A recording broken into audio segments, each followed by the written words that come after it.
জহুর ইসলাম কিছু আলোচনা করবে, কথা বলবে।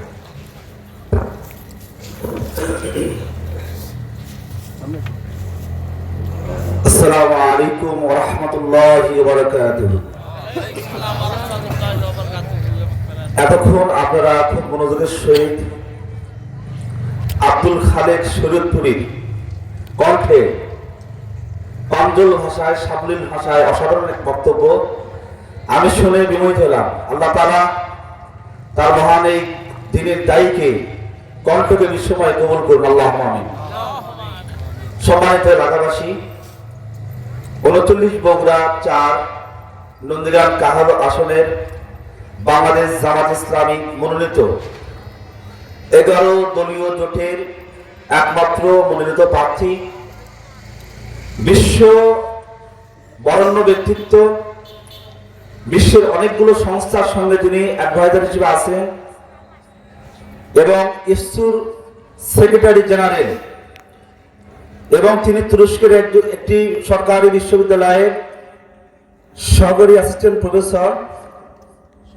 আমাদের বগুড়া জেলার রত্ন ডক্টর মোস্তফা হাসান পারেজ ভাই আজকের দিনে তার 30টার মতন মাহফিলে দাওয়াত রয়েছে। তিনি এই কারণে আসতে পারেন নাই, এজন্য আমরা আপনাদের কাছে দুঃখ প্রকাশ করছি এবং ক্ষমা প্রার্থনা করছি। সম্মানিত উপস্থিতি, যে আল্লাহ রাব্বুল আলামিন আমাদের দুনিয়ায় পাঠিয়েছেন, পাঠানোর উদ্দেশ্য রয়েছে। এই বিষয়ে আল্লাহ রাব্বুল আলামিন পবিত্র কোরআনুল কারীমের সূরা বাকারা 30 নম্বর আয়াতে বলেছেন, ওয়াস ক্বালা রাব্বুকা লিল মালাইকাতি ইন্নী জাইলুন ফিল আরদি খলিফা।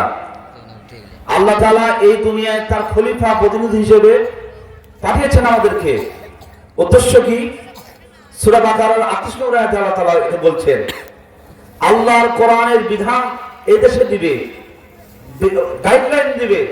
প্রত্যেকটা নবী রাসূলকে পাঠিয়েছেন, সঙ্গে সঙ্গে আসমানি কথা, আসমানি বই গাইড দিয়েছেন। ওই মতে মানুষ ব্যক্তি জীবন থেকে শুরু করে পরিবার, সমাজ, রাষ্ট্র সকল ক্ষেত্রে ওই গাইডলাইন অনুযায়ী চলবে। আল্লাহ বলেন সূরা মাইদা 44, 45, 47 নম্বর আয়াতে আল্লাহ তাআলা বলছেন, আমাল্লাহু ইয়াহকুম বিমা আনজালাল্লাহু ফাউলাইকা হুমুল কাফিরুন। আর এই আয়াতের পরে বলছেন ফাউলাইকা হুমুল কাযিবুন ফাউলাইকা হুমুল ফাসিকুন। যারা আমার হুকুম আইন অনুযায়ী সব বিচার ফয়সালা করে না তারা কাফের। যারা আমার কোরআন দিয়ে বিচার ফয়সালা করে না তারা ফাসিক, তারা মিথ্যাবাদী। সম্মানিত উপস্থিতি, আমি মুসলিম, আপনি কি কোরআন আইন বাদ দিয়ে মনুষ্য রচিত কোন আইন দিয়ে আমরা পরিচালিত হতে চাই? সূরা অনেক কোরআনের অনেকগুলো আয়াত রয়েছে, আল্লাহ রাব্বুল আলামিন ঘোষণা দিয়েছেন। সমস্ত নবীদের দাওয়াত ছিল আনিবুদুল্লাহ, আল্লাহর দাসত্ব গোলামি করো, ওয়াস্তানিবুত তাগুত, তাগুতকে বর্জন করো। তাগুত কারা?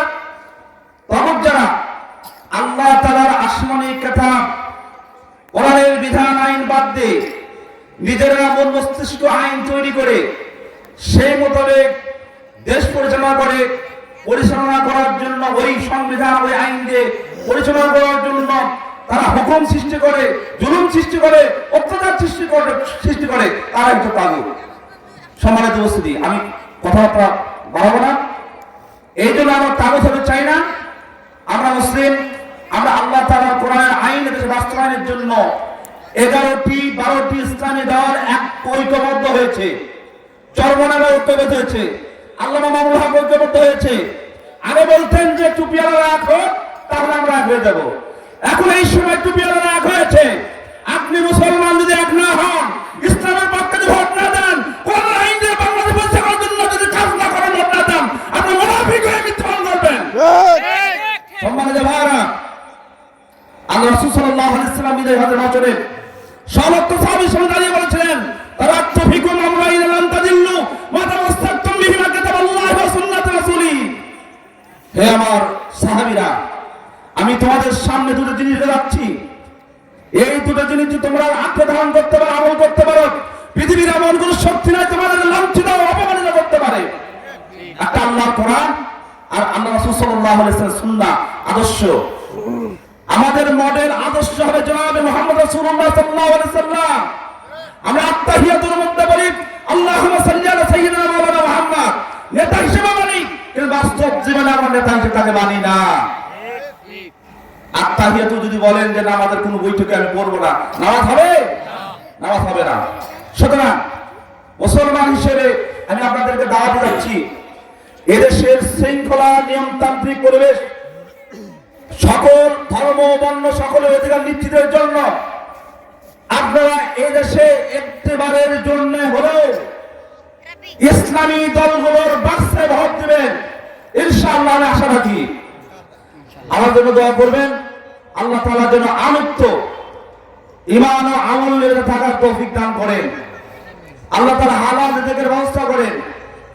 এবং আমি আপনাদের জন্য দোয়া করি, আমাদের সবাইকে আল্লাহ তাআলা ঈমানদার বানিয়ে মৃত্যুবরণ করার তৌফিক দান করুন। আখিরান আলহামদুলিল্লাহি রাব্বিল আলামিন। আসসালামু আলাইকুম ওয়া রাহমাতুল্লাহি ওয়া বারাকাতুহু।